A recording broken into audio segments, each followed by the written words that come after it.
Bienvenue. Alors, je ne sais pas si c'est parce qu'on est le 1er mai et que tout le monde fait la sieste ou la grasse mat. Je disais tout à l'heure à Eric et à Michael, le pasteur, il travaille que le dimanche, même le 1er mai, et en plus, il fait sonner les cloches pour que tout le monde le sache. Donc, voilà. Donc, c'est bien que vous soyez là. On se réjouit de pouvoir célébrer ce culte ensemble en comité restreint. Mais l'essentiel, c'est quoi? C'est que nous ayons faim et soif et que le Seigneur nous donne. Amen. Alors j'ai une bonne nouvelle pour vous. Il y a deux paroles qui vont nous accompagner pendant à la fois ce mois de mai, ce joli mois de mai, et puis cette semaine. Première parole adressée à un certain Gaius. Alors, personne d'entre vous s'appelle comme ça. Mais en fait, ce que Jean écrit dans sa 3e lettre, qui est juste un chapitre, il dit quelque chose qu'on aime bien entendre, mais je crois que c'est vraiment ce que Dieu veut. Il dit « bien-aimé », donc au singulier « bien-aimé », je souhaite que tu prospères à tous égards et que tu sois en bonne santé, tout comme ton âme prospère. Et j'aime que la parole le dise au singulier parce que ça nous concerne nous personnellement. Ce n'est pas un truc collectif ou communautaire, mais c'est vraiment singulier. C'est pour chacun d'entre nous, je souhaite que tu prospères à tous égards et que tu sois en bonne santé comme ton âme prospère. Amen. Donc si vous n'êtes pas en bonne santé, on peut prier pour que vous le soyez. Et si votre âme ne prospère pas, eh bien qu'elle prospère. OK? Et puis le thème de ce dimanche, vous savez toujours, c'est une tradition dans l'Église, le 2e dimanche après Pâques, c'est le dimanche du bon berger, donc ça va être le thème, la trame un petit peu de ce culte. Et on se réjouit d'entendre. Moi, je passe un week-end, je suis au paradis. Moi, j'ai rien à faire, à part vous dire bonjour et puis au revoir. J'ai juste à recevoir. Donc je prêche pas. Moi je suis. C'est le 1er mai pour moi aussi. Hein, c'est waouh. Non, on aura la joie d'entendre Michael tout à l'heure qui va partager un des textes de ce jour, je pense, hein, sur Jean 10. Hein. Ouais. Jésus proclame, je suis le bon berger, mes brebis écoutent ma voix. Je les connais et elles me suivent et je leur donne la vie éternelle. Amen. On va chanter 2 strophes. Ah, c'est déjà affiché. Ah, c'est pour ça que vous regardiez là tous en haut? Je croyais que vous me regardiez moi, mais non, ils étaient tous là. Je croyais qu'il y avait une auréole au-dessus de la tête, un truc comme ça. Non, ok. Donc on va chanter si Dieu pour nous s'engage.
On va prier ensemble. Psaume de ce dimanche, psaume 23. L'Éternel est mon, je ne manquerai de. Il me fait reposer dans des vers, il me dirige près des eaux, il restaure mon... et il me conduit dans les sentiers de la justice à cause. Et même si je marche dans la vallée de l'ombre de la... Je ne crains, car tu es avec moi, ton bâton et ta houlette. Tu dresses une table en face de mes adversaires. Pour moi, en face de mes adversaires, tu oins d'huile ma tête et ma coupe déborde.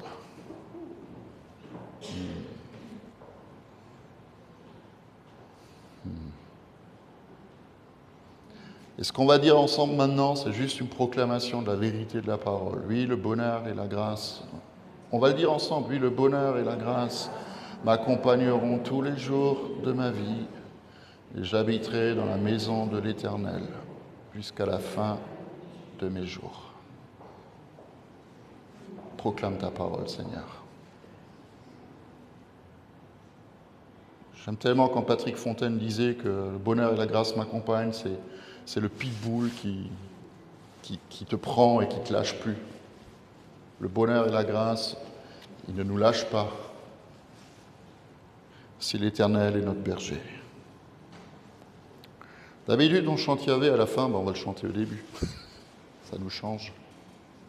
Je vous invite à proclamer l'Éternel est mon berger.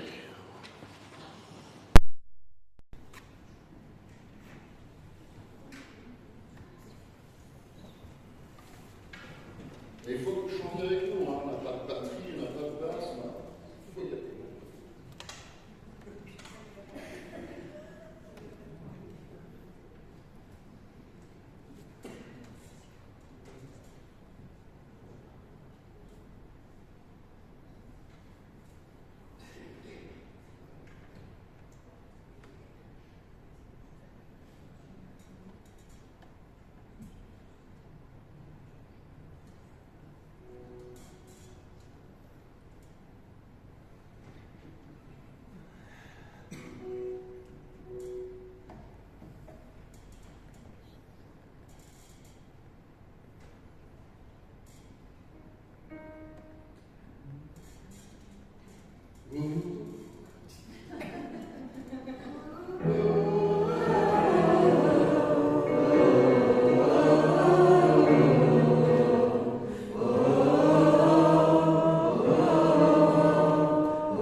grâce, que ta grâce vienne couler sur nous, sur chacun de nous ce matin. Qu'elle vienne couler sur nos vies, qu'elle vienne couler dans notre cœur, sur notre âme. Que sa parole vienne éclairer le chemin qui est le nôtre. Et c'est vrai que parfois on tâtonne, Père, on le sait, on est là, on ne sait pas trop quoi faire, où aller, quoi demander, comment demander. Et nous, ensemble, ce matin, nous proclamons sur nos vies, mais aussi sur nos familles, sur nos bien-aimés, que tu es notre berger. Et nous croyons la vérité de ta parole quand elle nous dit que nous ne manquerons de rien, jamais de rien. Jamais de rien, même quand on est ballotté, qu'il y a des vents contraires, qu'il y a des tempêtes qui se lèvent. Même si on traverse la vallée de l'ombre de la mort, nous n'avons pas besoin d'avoir peur parce que tu es avec nous. Tu es le bon berger. Tu es le bon berger. Et on accueille ta présence, Seigneur.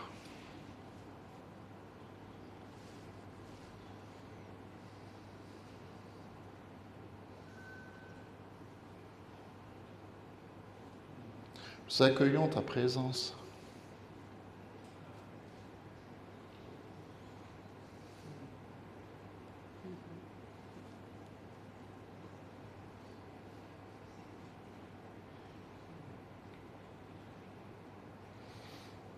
Merci parce que tu es un Père qui est bon pour tes enfants.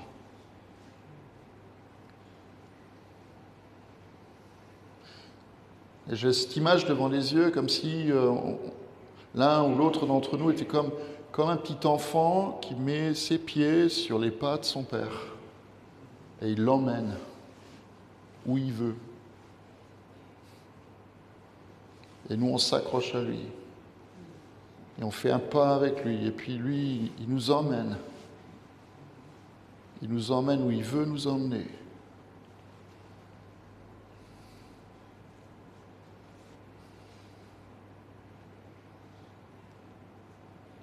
Essayez de vous imaginer vos pieds sur les pieds du Père du ciel, même si c'est qu'une image. Mais vous vous accrochez à lui et il vous emmène. Et il rit avec vous. Et il pleure avec vous. Et il pose sa main qui est bénissante sur chacun d'entre nous. Parce que David, quand il compose ce psaume, il est vraiment dans cette attitude-là. Il reconnaît le berger.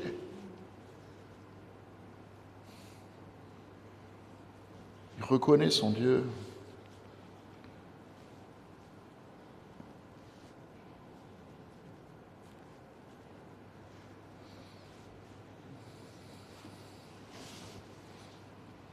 Je vous invite juste à tendre vos mains vers lui.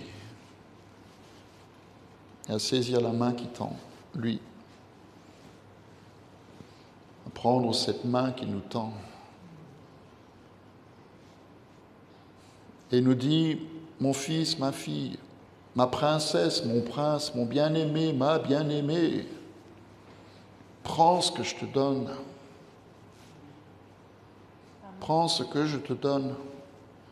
Et ce que le Père donne, Jésus l'a tellement répété dans la parole, ce n'est que de bonnes choses. Méchants comme nous sommes, nous savons donner de bonnes choses à nos enfants.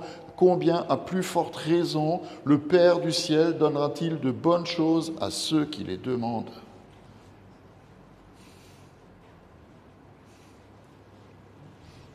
Merci, Papa, de nous donner tellement.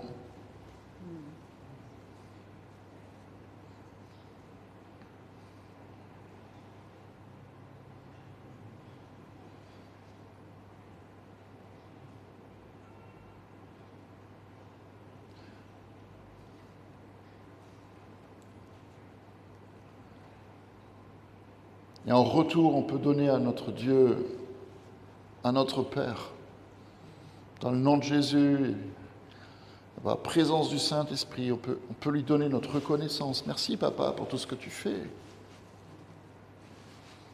et pour tout ce que tu feras, même aujourd'hui.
Présence de notre Dieu.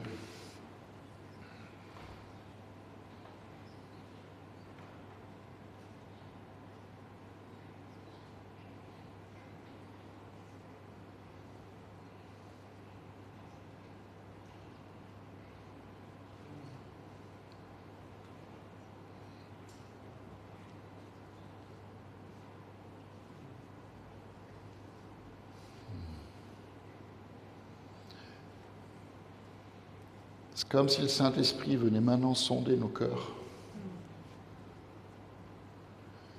Parce qu'on chante tellement facilement, car seul tu es saint, tu es saint, tu es saint, tu es saint. Et on a du mal à comprendre ce que ça veut dire.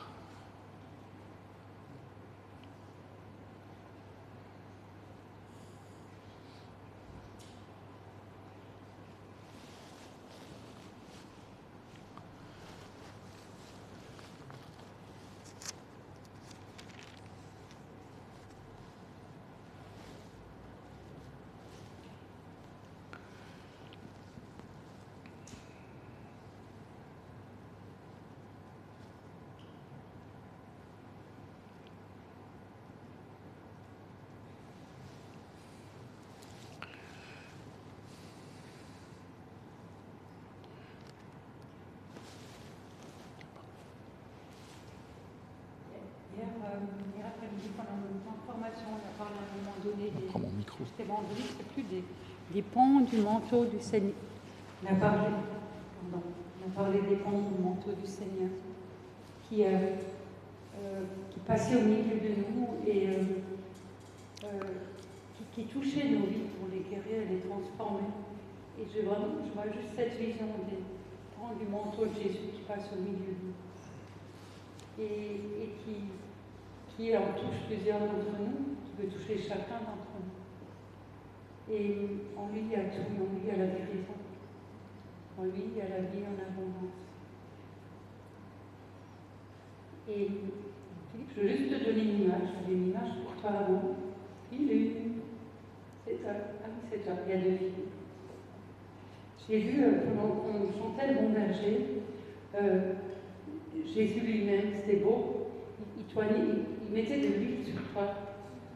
C'est en train de te oindre, je vais y arriver avec de l'huile. Puis ça coulait sur toi. Il me disait juste de dire, laisse-moi juste faire ça, tout le reste je m'en occupe. Et peut-être on va attendre avec de l'huile. Tout à l'heure. C'est oublié.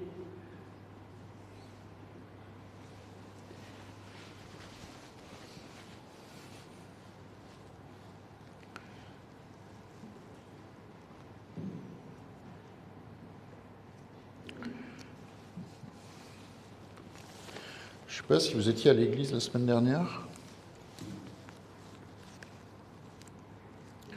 Moi pas. Enfin, pas la nôtre, mais une autre. Et je sais que la semaine dernière,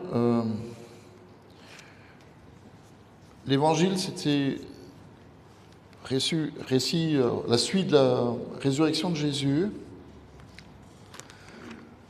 Et ce matin, c'est encore la suite de ce récit-là.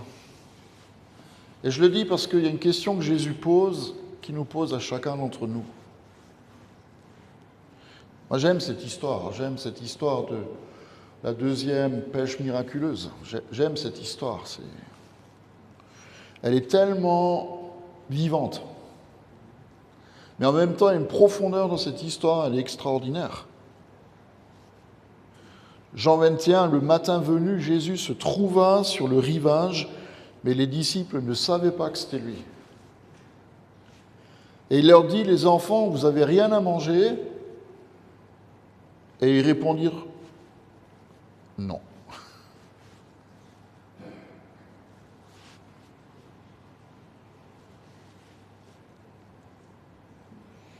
Et il leur dit, jetez le filet du côté droit de la barque et vous trouverez.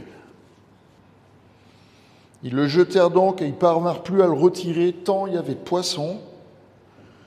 Alors le disciple que Jésus aimait dit à Pierre, « C'est le Seigneur !» Et dès qu'il eut entendu que c'était le Seigneur, Simon-Pierre remit son vêtement et sa ceinture, car il s'était déshabillé, et il se jeta dans l'eau. Moi, j'aime cette image. Généralement, on fait l'inverse. Quand on se jette à l'eau, on se déshabille, lui, il s'habille. Il y a une raison. Les autres disciples vinrent avec la barque en tirant le filet plein de poissons, car ils n'étaient pas loin de la rive, à une centaine de mètres. Lorsqu'ils furent descendus à terre, ils virent là un feu de braise.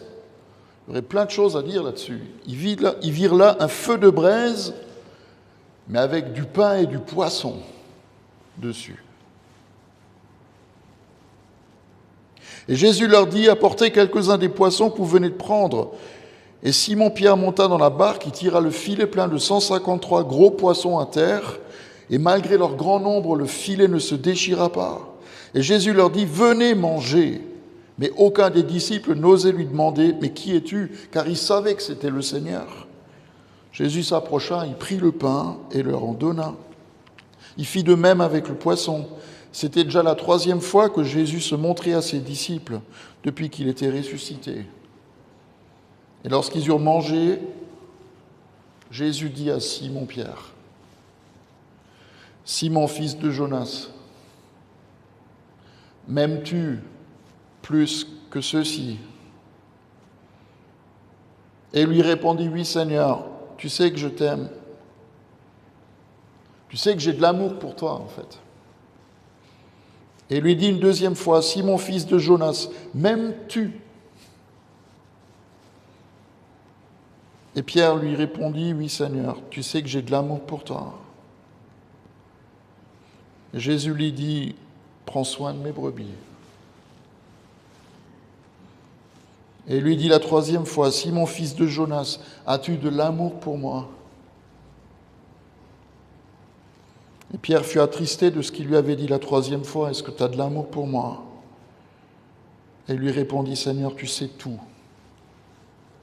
Tu sais que j'ai de l'amour pour toi. » Et Jésus lui dit, « Nourris mes brebis. »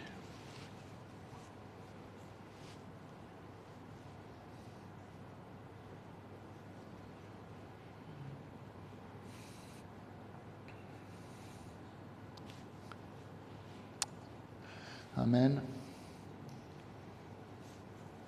Est-ce qu'on aime Jésus?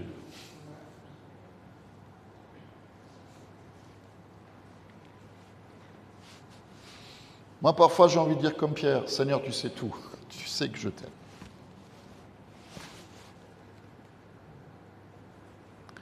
On va écouter Michal.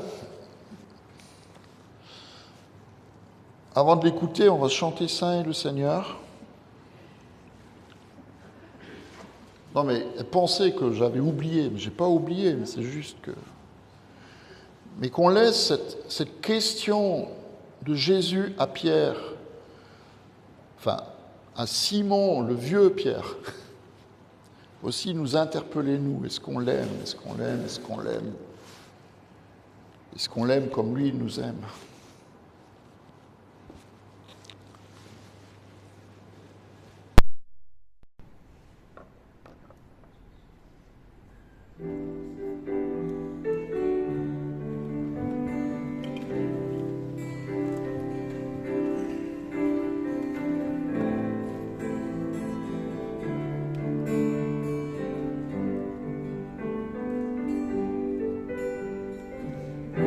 Salut.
D'habitude, il faut donner le nom de la femme avant l'homme. Pourquoi? Pour une raison simple, parce que c'est la meilleure partie. Donc, on est très heureux de les accueillir tous les deux. Ils viennent d'Annecy, passer un super vendredi soir, un super témoignage de leur vie. Je crois qu'il a vraiment touché en profondeur. Puis après-midi, on est entré dans cette présence de Dieu. Il faut que je me mette. Ce matin, Ou t'as envie? Qu'est-ce que tu préfères? Sinon, tu mets un pupitre au milieu si tu aimes pas. je préférerais. La meilleure partie de l'homme, c'est la femme. Et on a entendu Élie pas mal. Maintenant, on va écouter sa femme, Michael. Et je voudrais vraiment te souhaiter la bienvenue. Donner le micro à 25 minutes. 0 secondes. Là, ça te va? Ça te va? Oui, très parfait. Je le mets comme tu veux. Merci beaucoup. Moi, j'aime mieux être au milieu que De côté.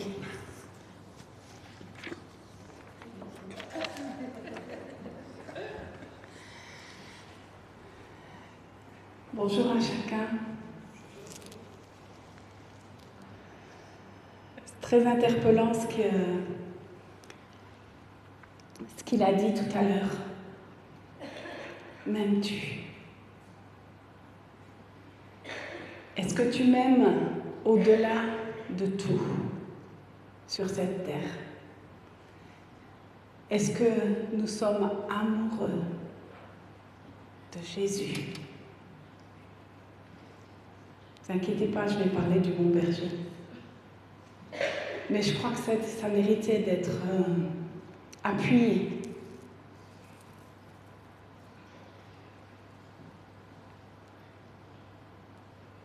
Dans l'Apocalypse, Dieu va dire ce que j'ai contre toi. C'est que tu as perdu ton premier amour. Et c'est quelque chose, c'est une question que Dieu nous pose ces derniers temps. Est-ce que tu m'aimes au-dessus de tout ce que tu possèdes, de tout ce que tu es, de tout ce que tu as, et de toi-même? M'aimes-tu? M'aimes-tu? Et Dieu pose cette question, pourquoi? Parce que lui, il a tout donné pour nous. Il est notre bon berger. Ça veut dire quoi, un bon berger? Pour toi, ça veut dire quoi? Le bon berger, c'est celui qui donne tout pour ses brebis. Tout. Et c'est ce qu'il a fait. Il nous aime tellement qu'il est capable de faire n'importe quoi pour aller chercher une brebis qui est perdue. Et si tu lui rends l'amour qu'il te donne, alors toi aussi, tu vas aimer, aimer, aimer, aimer encore. Et c'est à ceci que tous connaîtront qui est le bon berger. Mais il faut aller chercher l'amour au bon endroit.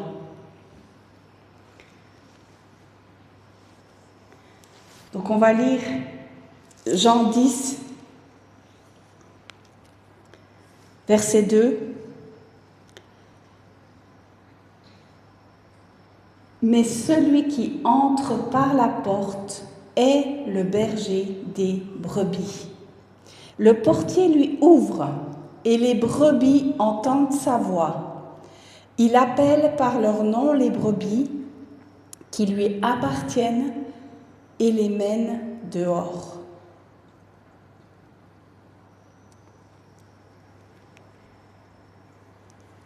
Vous avez entendu? Le berger, c'est celui qui entre par la porte. C'est pas un voleur. C'est pas un brigand. Et là, il y a une interpellation. C'est s'il entre par la porte, ça veut dire qu'il faut que toi, tu lui ouvres la porte.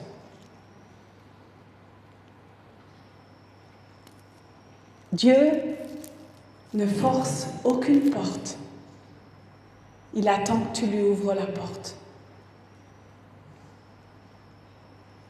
Et son amour est suffisant pour nous, pour chacun. Et peut-être tu te dis, mais on est tellement nombreux sur cette terre, et avant nous, il y a eu tellement de générations et de générations et de générations jusqu'à Adam et Ève, ça nous dépasse. Mais plus loin, il va dire qu'il les appelle par leur nom. Ça veut dire qu'il connaît chacun de nos noms. Et vous savez, on vit de plus en plus dans un monde où on n'est plus personne. Et il y a beaucoup de gens qui souffrent à cause de ça. Parce qu'ils ne sont plus personne, ils sont juste un numéro. Et il y a beaucoup de gens qui sont seuls dans la foule. Est-ce que ça vous parle? Tu peux être dans une foule, mais être seul et te sentir tellement seul. Mais le bon berger, lui, il te connaît par ton nom. Il connaît tout de toi.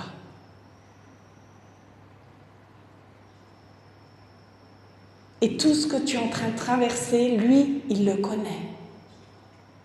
Et lui, ça ne l'effraie pas. Lui, il a la solution. Et peu importe où tu en es aujourd'hui, peu importe ce que tu vis à l'intérieur de toi, lui, il connaît. Et il a une réponse. Ça devrait juste crier. Il a la réponse à chacun de nos besoins. Tout à l'heure, tu as lu le psaume 23. Et on va aller au psaume 23. Parce que j'aime ce psaume 23. L'Éternel est mon berger. C'est à moi, le mien. Le vôtre, de chacun. C'est le mien, le bon berger. Et qu'est-ce qu'il fait, le bon berger? L'Éternel est mon berger. Il me fait reposer. Dans la société dans laquelle on vit, est-ce qu'on connaît le repos? Il y a tellement d'agitation, tellement de frustration, tellement d'interrogations. Mais le bon berger nous emmène dans un lieu de repos. Et vous savez pourquoi les gens travaillent dur? C'est pour aller en vacances, pour se reposer. Mais est-ce qu'ils se reposent? Non. Pourquoi? Parce que là, il n'y a pas de repos. Et l'Éternel, s'il nous emmène dans son repos, nous pouvons réellement nous reposer. Ça veut dire qu'il va toucher tout en nous et que nous allons avoir une pleine et entière confiance dans le bon berger. Et c'est ça qu'il désire avec chacun en particulier. Avec chacun en particulier, il veut avoir cette relation si profonde. Et c'est possible.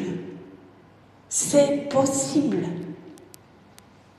d'avoir une relation privilégiée avec le Père. Avoir une relation privilégiée avec le Fils. Et avoir une relation privilégiée avec le Saint-Esprit.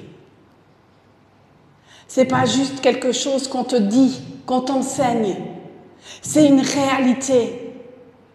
Et la parole de Dieu, c'est la vérité. Et c'est la seule vérité sur laquelle nous pouvons nous appuyer. Et aujourd'hui, on peut vivre le repos. Peu importe où tu en es, peu importe ce qui t'a touché, tu peux vivre le repos. Et après, il me conduit près des eaux paisibles. Et là, c'est encore quelque chose. La paix. Vous vous souvenez, hier soir, Carlos, il a dit, ce qui doit nous tenir, premièrement, c'est la paix, et deuxièmement, c'est la joie. Alors, si tu es près des eaux paisibles, ton âme est en paix. Et j'aimerais te poser cette question. Est-ce que ton âme est en paix? Est-ce que tu connais à tel point le bon berger que ton âme est en paix? Ou est-ce qu'elle est tourmentée?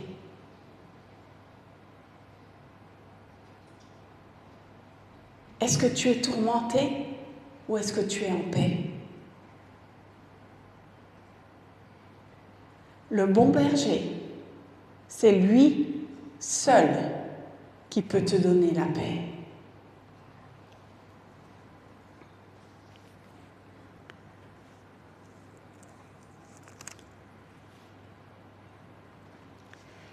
Et dans Jean 10, à un moment donné, il parle de quoi?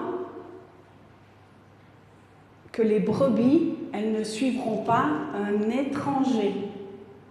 Est-ce qu'on est capable de savoir et de connaître l'étranger? L'étranger, c'est qui? C'est l'ennemi de nos âmes. C'est celui qui veut nous détourner. Est-ce qu'on ne se fait pas piéger parfois? La Bible, elle nous dit que parfois, il se déguise en ange de lumière. Donc, comment ne pas se faire piéger?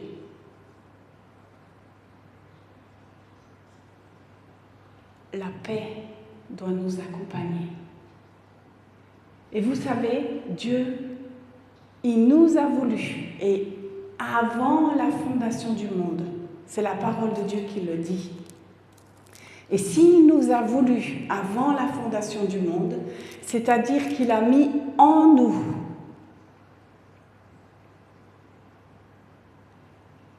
tout ce dont on avait besoin pour le reconnaître. Maintenant, c'est est-ce qu'on entend, est-ce qu'on écoute ou est-ce qu'on étouffe la voix du bon berger?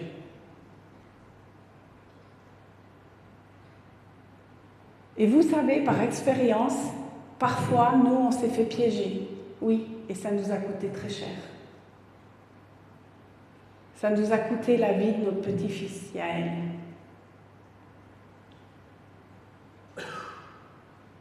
Pourquoi?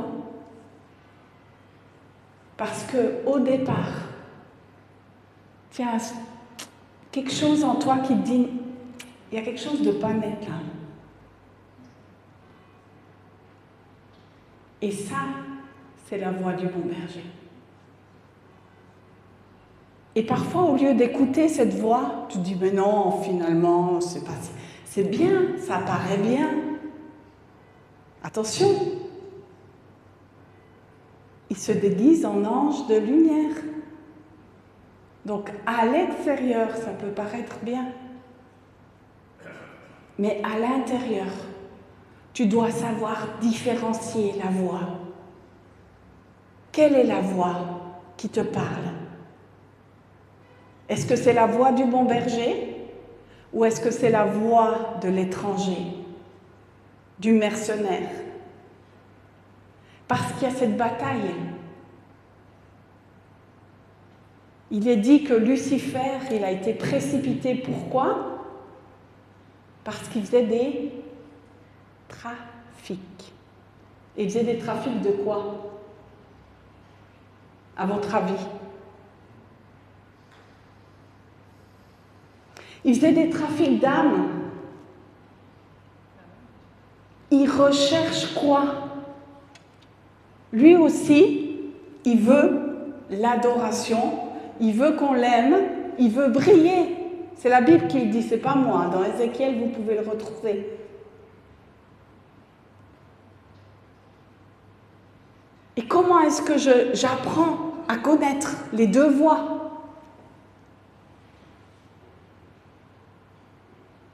La voix du bon berger amène toujours la paix.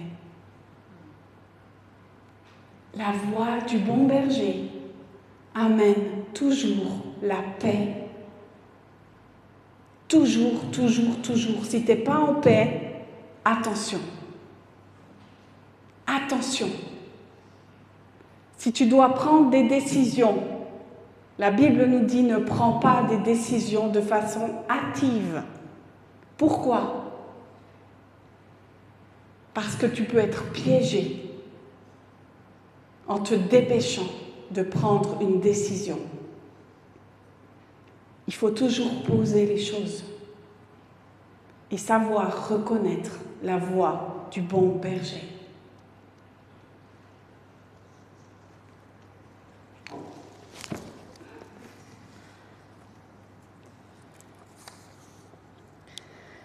On va aller au verset 7. Jésus leur dit encore, en vérité, je vous le dis, moi, je suis la porte des brebis. Alors c'est intéressant, parce que à la fois, il va entrer par la porte, et après il dit, c'est moi la porte. Pourquoi il dit, c'est moi la porte? Pourquoi est-ce qu'il dit « c'est moi la porte » ? On va lire la réponse dans Hébreux.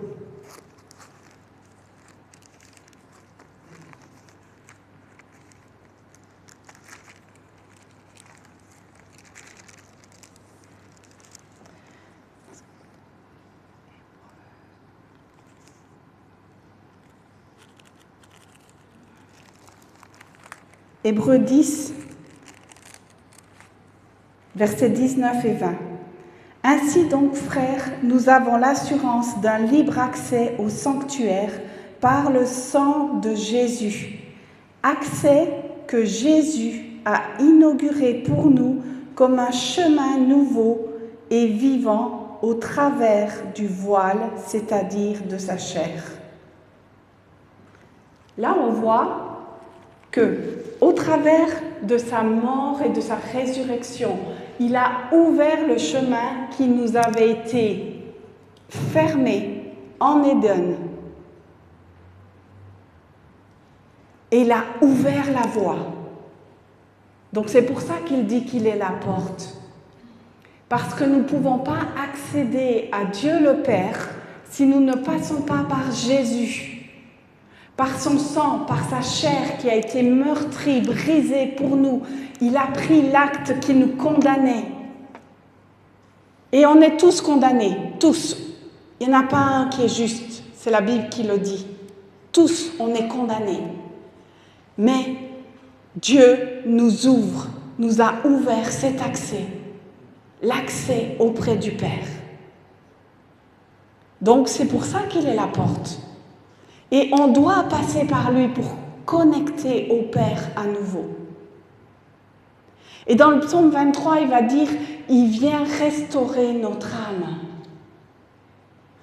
Et restaurer notre âme, c'est aller au travers du chemin qu'il nous a ouvert pour connecter au Père. Et on est souvent coincé par tout un tas de choses qu'on a vécues dans notre famille. Et notre Père terrestre fait image du Père. Et si notre âme, elle n'est pas restaurée, comment voulez-vous qu'on ait accès au Père? On en a peur parfois. Si on a eu un père qui était violent ou difficile. Ou si on a eu un père qui ne nous a pas amené de sécurité. Ou si on a eu un père qui n'a pas su nous donner une identité. Et je vous laisse toutes ces questions pour que ça vienne travailler en vous. Et dire, est-ce que je me sers de la porte qu'est Jésus pour aller au Père? Ou est-ce que j'ai peur du Père? Et ce matin, j'aimerais vous dire, vous avez accès au Père.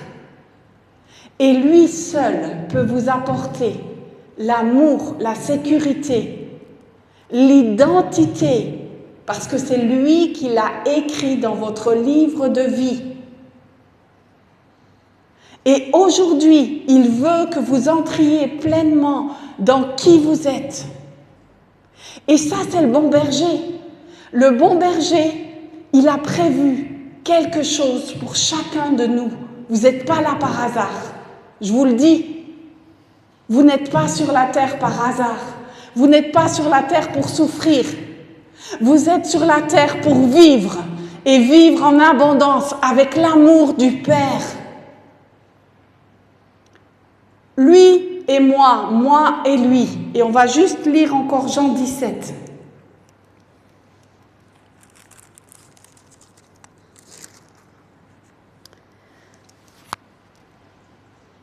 Sanctifie-les par la vérité, la parole est la vérité. C'est Jean 17, 17. Verset 20. Ce n'est pas pour eux seulement que je te prie, mais encore pour ceux qui croiront en moi par leur parole. C'est Jésus qui est en train de faire la prière sacerdotale. Ok? Donc ça s'adresse à nous.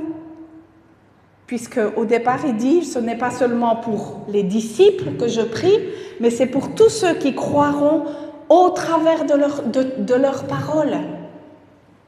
Et qu'est-ce qu'il va dire?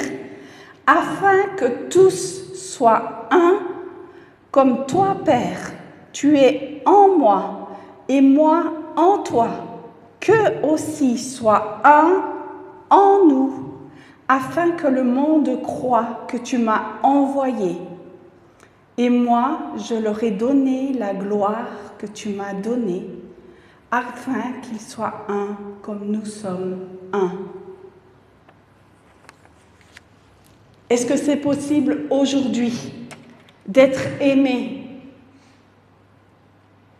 Et est-ce que c'est possible aujourd'hui d'aimer Dieu plus que tout? Je te dis oui. Je te dis oui. Ouvre la porte de ton cœur. Choisis de vivre. Et dans Jean 10, il est dit qu'on peut vivre en abondance. Dans l'abondance de la vie. Et l'abondance de la vie, elle se trouve à un autre niveau que sur la terre. Elle se trouve en lui et lui en nous. C'est une unité, une union. Lui en nous, nous en lui. Et il n'y a que comme ça qu'on trouvera l'unité ensemble. Et j'aimerais juste vous dire une chose ce matin.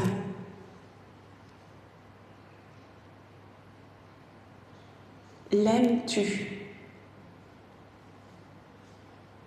suffisamment?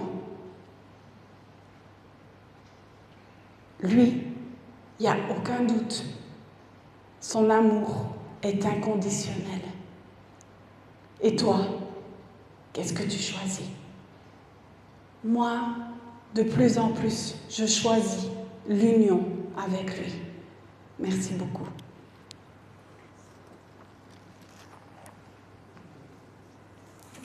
Merci. Merci, Michael. On va juste dire au revoir à ceux qui nous regardent sur Internet. Donc, au revoir à ceux qui nous regardent sur Internet.